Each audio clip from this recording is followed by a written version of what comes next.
Welcome to Tammy Nation. Let's go. I've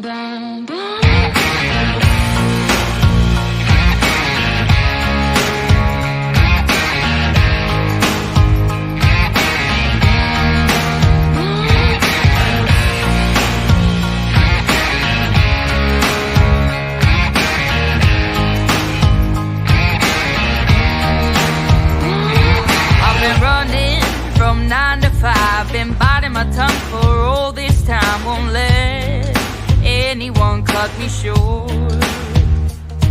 I was thinking this was the way to go, and you put up your puppet show. I say cheers to life. No, I'll be no good man. Just leave me alone. I'm running the show. I'm telling you, it's my time to rise up. Live the life I'm proud of. No, you better go home. Hey, happy Monday evening, everybody. It is September 11th, 2023, and I wanted to pop on and give some updates and headlines to this crazy Monday.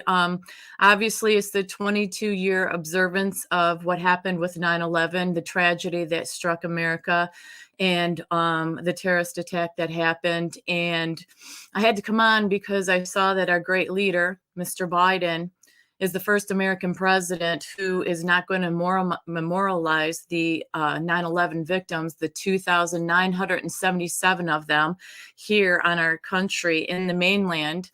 Why? Because he's busy commemorating the day at a military base in Alaska. And you think, well, maybe he's busy, Tammy. Maybe he's got a lot to do. Maybe it's important business over there. And maybe 9/11 doesn't mean as much to him as it should. He's got other things to do. What is he doing over there? Well, he just canceled oil and gas leases over there in the Arctic National Wildlife Refuge. So he came out and he claimed today that he scrapped the leases to meet the urgency of the climate crisis. Why? Because the climate crisis is on the forefront of his mind. We all know that they want to go against that climate change and anything they can do with Green New Deals and everything like that.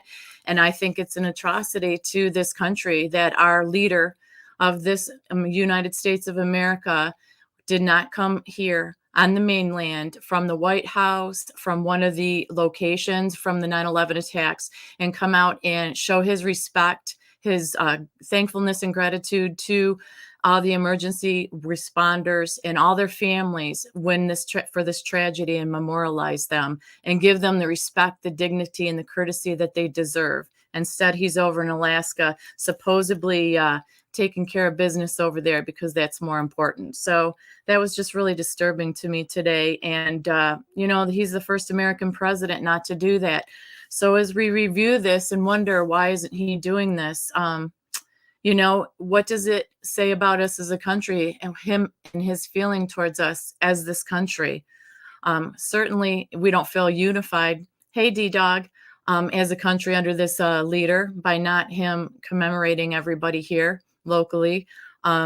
Also, it's so disrespectful and an insult to every American. Like I said, anybody that lost a family member, anybody who has children that were born then that lost a parent or both parents and they're adults now, I think that was a real slap in the face. And him sidestepping this event, I don't know how anybody can support him after this. There's been a lot of things coming down the pipes with his policies and everything that, I can't imagine how anybody can support it. But after this, I think this is one of the final nails in the coffin, so to speak, that this was just an ultimate slap in the face to every American and United States citizen, in my opinion. So he's over there taking care of the gas industry. And, on his first day in office, if you guys remember that he excelled the construction of the Keystone pipeline, and he placed a moratorium on a new federal drilling licenses and licenses.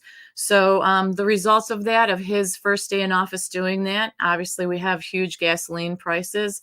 Obviously also, nothing has been done over with the decrease in the prices. He's keeps selling oil, getting rid of our oil, our reserves and all of that. And, there's nothing that is pro-America. Like I said, nothing pro-America. Yeah, I know, right, D-Dog? What a leader. He is. He is, well, he's the head of the crime family, right? Because we know he's not fully functional. He needs to be directed in everything he does. But you're right, Donna. He doesn't show respect to any person. And when there was just that Medal of Honor service the other day, that brave man that I think he was 81 years old that received the Medal of Honor, and Biden left the ceremony before the end of it, before the closing ceremony, and the White House press secretary came out and said, "Oh, he only left because he was trying to limit the contact because of the C word, and he wanted to make sure he got out of there and limited his contact with people." However, you stay there through most of the ceremony, you shake the man's hand, and then you're going to leave, and you're going to leave this honorary military serviceman. You're going to leave him standing there alone. That's a disgrace. I mean, how dare you? I just don't know. You guys, it just gets really frustrating. It gets really frustrating, and you're right. The military deserve every bit of respect from everybody, because if it wasn't for them, it wouldn't be the land of the free. And I'm going to stick till the end. Hey, Kettlehead, that the military are the bravest women and men in the world, and they keep us safe. So how dare he walk away from him like that? And how dare he walk away from his own people that he's representing supposedly by not honoring anybody the way he should on 9/11, the families or anything like that. Trump came out and gave a nice couple-minute speech, and that was very poignant and very wonderful. So the C word, B is a C. You're right. True that. That's true, D-Dog. The other thing out there, the attacks keep coming on Trump. Mr. Soros, the one man we all love and know, right? His son Alex is the chair of the Open Society Foundation. If you go to their website and look up the Open Society Foundation, you'll find some interesting information on this foundation, what they do and how they do it. I'm going to cover a little bit of it, but the reason I'm bringing his son up is because he announced he's shifting all of his resources to focus on defeating Trump in 2024. So now we have Soros's son going after Trump as well. He's going to take the money and everything and his focus from that foundation, and he's going to turn it onto Mr. T, because this is his statement that he said. Hello, Kim. He said, as someone who spends up to half their time working on the continent and thinks former United States President Donald Trump, or at least someone with his isolationist and anti-European policies, will be the Republican nominee. I believe MAGA-style Republican victory in the next year's U.S. presidential election could, in the end, be worse for the EU than for the U.S. Such an outcome will imperial European unity and undermine the progress achieved on many fronts in response to the war in Ukraine. So he's obviously not worried about the U.S. He's worried about EU and Ukraine. And this is Soros' son, Alex. He's the chair of this foundation, and he's the one that came out and stated he's focusing on defeating Trump in 24. He says, we are adapting OSF to be able to respond to whatever scenarios might emerge, both sides of the Atlantic. He says, like my father, I regard the EU as one of modern day history's great triumphs. It brought together countries that almost destroyed civilization to forge a common destiny. A common destiny? I don't think so. And it helped break away former Soviet republics and satellites move toward democracy. But there remains more work to be done. So he's going to focus. And like I said, if you go to that foundation, I glaze through that a little bit. Basically, from their website, the description of what they do and how they work states, every year the Open Society Foundation gives thousands of grants to groups and individuals that work on the issues we focus on, promoting justice, transparency, and open debate. Well, if you support open debate, why are you trying to shut Trump down? Just because your opinion is it will be worse for the EU than the US. That's not open debate. That is actually taking money, time, and effort to try to eliminate somebody out of running for the president of the United States. There's no open debate here. Meet them on the debate field here instead of using your money like we know that you guys do to get what you want done. It says we also engage, listen to this. This is their description of how they work on their foundation website. It says, while we also engage in strategic human rights litigation and impact investing. Do you know what impact investing is? Impact investing, which means they invest their money where it's going to have the greatest impact to accomplish what their agenda is, what they want accomplished as far as what they believe needs to be done in their point of view. And it says, while incubating new ideas and engaging directly with governments. So they engage directly with governments as well. So they've got all this money. They've got all these idealistic policies and things that they want, an agenda for themselves, and they directly engage with government. So it's right on their own website what they do. I was just really surprised to find this out, just right out in the open, just very simple in their description. And it says also they go and engage with policymakers through advocacy to advance positive change. I don't know if you consider a lot of what that foundation does as positive change when you look through it. And we know where Soros spends his money and how he spends it. We've got the paper trail on a lot of that. A lot of people that he has, dealings with, we've seen it. And we know that it isn't positive change. And it's pretty terrifying to think about the money that they have and they use it and directly involving with governments and policymakers. So that kind of really bothered me a lot. So Donald Trump came out with a statement on Soros's son Alex and him coming after him. And in typical Trump style, he said, this cracked me up. He said, this is DJT's statement on Alex, and this what Alex's statement. He said, we can't let this spoiled little degenerate win. His daddy controls the DAs and the AGs in America. They are destroying our country. Mitch McConnell is helping them do it by doing nothing. An embarrassment to the Republican Party. Get tough, Republicans. So how many times, hey, Chris Gilbert, good to see you. How many times have we heard, and we've stated ourselves, those of you watching and listening, we know that it's time to get tough for the Republicans. I mean, really, we've had we haven't had a spine in a very long time. And this is just another avenue of Trump saying, we got to get tough and we got to get going. And he's right. It is an embarrassment. And McConnell's been helping them, not doing anything. We're all kind of fed up with all of that. Like I said, it takes action. It's just more than just words. We need to take action and have them take the action that they need to do. But I like his description. So maybe we won't use Alex as a name anymore. We'll use the little degenerate. He'll be named the little degenerate because, Mr. T always has nicknames for everybody. So that seems to be the one that he has for him. So the other thing that is of note today, if you guys haven't seen, Speaker McCarthy's office was stormed today by some far left activists. They stormed McCarthy's office in favor of a 5-year reauthorization of PEPFAR, which is a program that addresses the HIV/AIDS epidemic.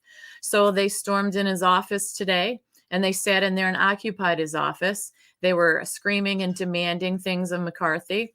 And I did not see the scene of them being arrested, but apparently Jenna Ellis stated that they were arrested. And she said that remember, Democrats reliably informed America that occupying a room at the Capitol in protest is that I word. So she said that they were arrested. And she also stated, I'm sure that they're going to be denied bail and access to counsel for years. And she said, oh, wait, Kamala will probably bail them out because BLM flags were there. She said, never mind. So some pretty snarky responses from Jenna Ellis, but apparently they were all arrested. I didn't see the video footage of that. But when I saw that today, them inside of his office, occupying it, chanting, recording it, of course, filming it, they thought it was great. I mean, isn't that what a lot of people on the right they said did? And look at where they are. They've been in jail for how long? So, and they're still going after people. When Democrats seem to do that, they're occupying, and that's their right to do that. But when Trump supporters do this, we're all considered strangers. So it'll be interesting to find out and see and watch as this unravels, if anything comes against these people, because, the thing is, we know that it's a two-tier justice system. We complain about that a lot. But if nothing is done to this with these people, I don't think that's going to settle very well with the American people. They actually went inside and did what they did. And, to be arrested and held out there and held out, we'll see. But, if nothing happens, it's not going to be good for this country. It's not doing anything to unify us. It's not doing anything to settle the temperament down of the country.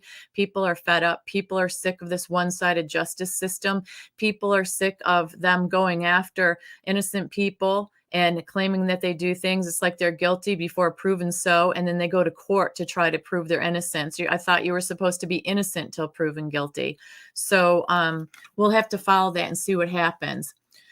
The other thing I wanted to talk about that broke today as well, the representation that we have around this country as far as politicians just never ceases to amaze me, because the mayor of Burbank got a spanking from a drag queen in front of children at a campaign event.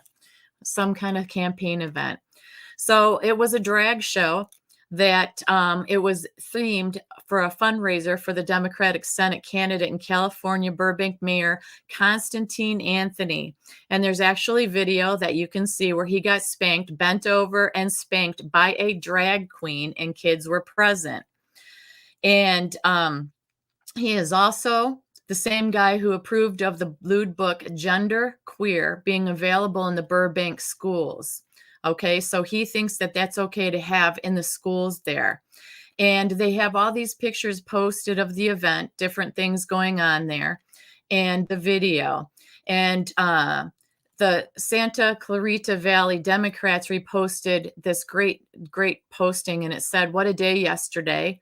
The SCV Dems wanted to celebrate California's birthday, and we certainly did, by working with our community to protect democracy.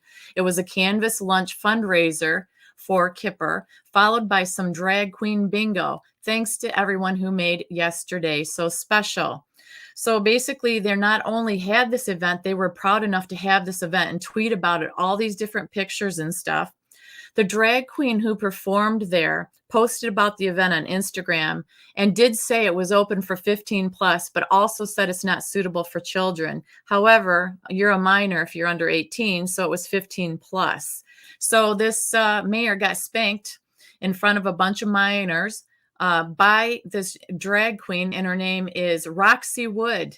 And Roxy Wood posted about this, and it is the name of the event as well, a little event they had in there, a little fun game they played. It says Roxy's Got Balls Bingo is back. So Roxy not only spanked the mayor, but she held her Roxy Got Balls Bingo event as well for the fundraiser. So you got to play ball bingo. So the mayor, under scrutiny, were a lot of people after they were posting all about this event that happened. The Mayor Anthony posted jealous. As he got negative comments, he tweeted jealous with a bunch of question marks. So, we've got representatives that are doing this. A mayor of Burbank, California is promoting this event. And then that's very classy, by the way, to say jealous. Yeah, there's a bunch of people that are jealous that you got spanked in front of minors by a drag queen at a fundraiser. Because what kind of low have we stooped to in this country that representatives have events like this with drag queens that are named like that in front of minors, and thinking that we're jealous of that?